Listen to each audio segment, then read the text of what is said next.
Islam has 5 pillars. In order to be a Muslim, what does it mean to be a Muslim? How do you become a Muslim, and what do you practice when you are a Muslim? And that brings us to the concept of the 5 pillars. In order to be a Muslim, it's a very simple thing to do. It's something between you and God, and what you have to do is to declare the faith. And you declare the faith. I'm just going to drink.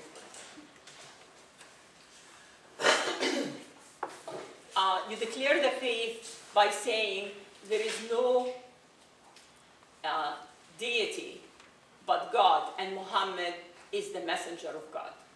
Once you declare that you say there's only one God and Muhammad is his messenger, you are admitted to you got your admission ticket to the Muslim religion. From that point on, what you do and what you not do is between you and God. There is no hierarchy, religious hierarchy. There is no authority between you and God. It's a very private religion in that sense. For example, there is no concept of priesthood. There is no equivalent position like the Pope position, for example, in Catholics. It's a one-to-one relation between the person and God. And that's it. That's all what anybody needs to do to be a Muslim. Now, in order to practice Islam, you need to get into the other 4 pillars, because we said there are 5 pillars of Islam. And the first one is the Islamic prayer. And it's considered to be a direct relationship between the individual and God. Prayer time, you pray 5 times a day, and the times of the prayer coincide with the cosmic clock.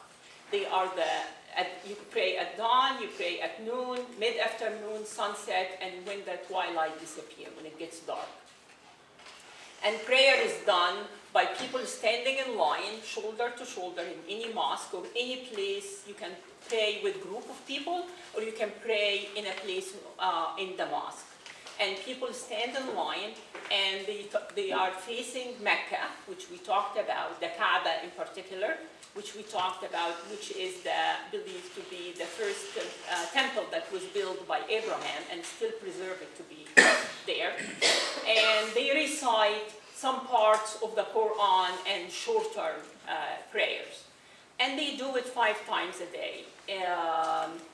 The concept of anybody can go to any mosque. There is no concept of you belong to a mosque, or a mosque has a parish, for example. That concept is not in Islam.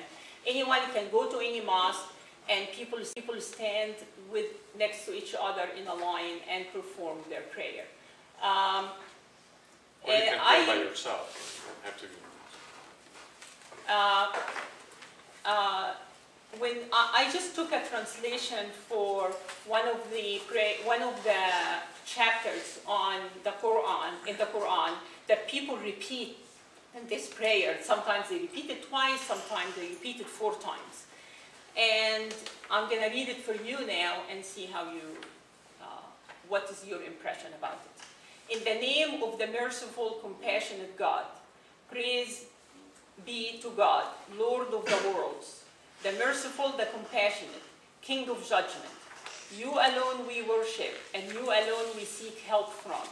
Guide us along the right path, the path of those you have blessed, not those whom you have condemned, nor of those who go astray. Amen.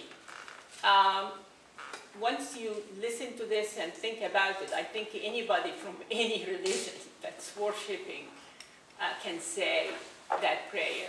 And pretty much what people say as parts of the Quran along the lines of the same, like very similar to this chapter. The third pillar of Islam is charity. One of the most important principles in Islam is charity and the support of the less fortunate in this world. Actually, charity is considered to purify your wealth. You purify your wealth by giving a portion of it to people that have less fortune or people are in need. People are very much encouraged to focus in particular about orphans. Orphans have a very special place in this world. And they are the first group of people or children that charity should go to. Also, charity is encouraged to go to the extended family that are of need. Actually, it's considered that it is not a good thing to take your money, charity money, outside your family if you have members of your family that are in need. So you look after the orphans in the world first, that's absolutely number one. And then after that, you extend it to your family, and then you go after that with your money for charity. Charity is considered a very private affair. People don't say what they give and whom they give and how do they give it. It's something between the person and the God. Next pillar is fasting, which actually we are now during that time of fasting. Fasting is the during the 9th month of the Arabic lunar calendar. Muslims fast from sunset to sunrise, and they don't eat and they don't drink during that time. But fasting is not only abstaining from eating and drinking. It's a time when you give more thinking and you give time to spend more time to do self-purification and deeper contemplation about your spiritual needs. It's time to reach out to less fortunate people again and try to help them if needed. It's time to stop doing bad things. You don't do gossipy, you don't do evil things, not like you do them all the time.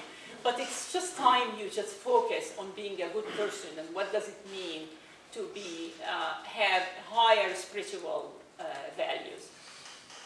Only healthy people and people are able to do it can do it. If you are sick or a child or an elderly people, you don't need to do it. You can do it another time, or you can feed a poor person instead. And that is actually encouraged and accepted. The last pillar is the pilgrimage, and that's where people go to Mecca. They go to Kaaba, which is the first temple that was built by Abraham. And the only thing I want to, and there are rituals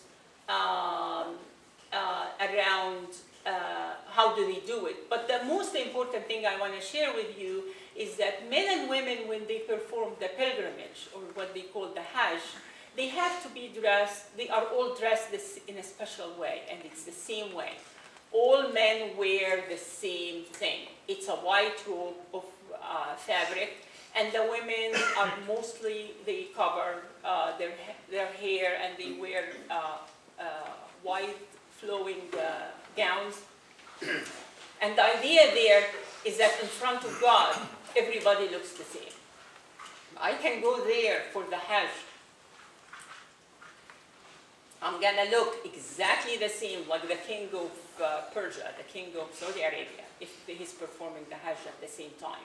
Because there is no difference when we are in front of God, what country, what culture, what race, what color, what background, what economic or financial gain you have in this world. And they all perform the rituals in the same way. They pretty much actually follow the steps of Abraham and his family. That's all what they do there. To remember what happened with the story of Abraham and his son Isaac. They sacrifice lambs to remember when Abraham was asked to sacrifice his son, and he listened to God, and then he was spared with the lamb and so on. And that's it. That's what you need to do to be a practicing Muslim. I appreciate it, forgive me, but I have to say something. The lesson, it's a sanitized lesson in Islam, and we respect it, and we respect the faith. But I think for this particular organization, this group, right now, it would be more important for us to ask you questions which we don't understand about the faith. Okay. And that's what you should be answering, rather than just going through everything. What we're going to